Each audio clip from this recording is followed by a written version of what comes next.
Salutare tuturor, bine ați venit la noul canal de YouTube, Rogue Gaming. Și acum vă spune cu cine ocupăm de fapt. Înainte să încep, vreau să vă mulțumesc pentru cei 41 de abonați. Apreciez foarte mult. La 10 like-uri vom posta un gameplay. Haideți să începem.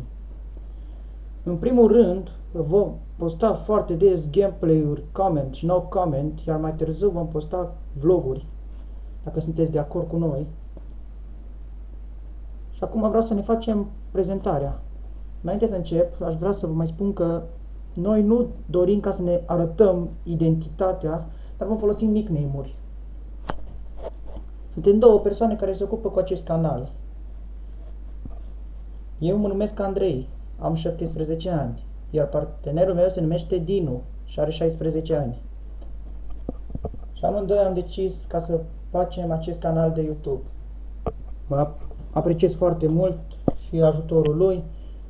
Apreciez și eu că ați dat like la celelalte postări și că v-ați abonat. Nu mă așteptat să facem deja 41 de abonați.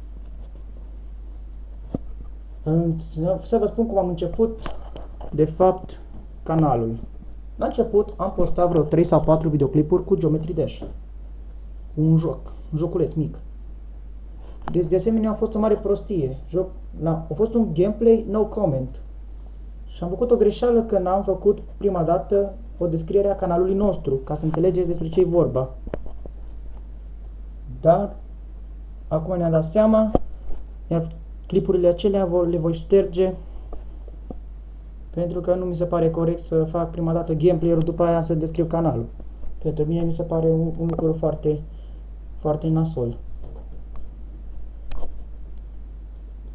Ce vreau să vă explic este că pe acest canal vom face tot felul de gameplay-uri, depinde de voi. Vă rog să lăsați în secțiunea de comentarii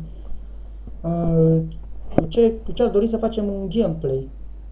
Ce v-ar place foarte mult. Dar noi ne vom ocupa.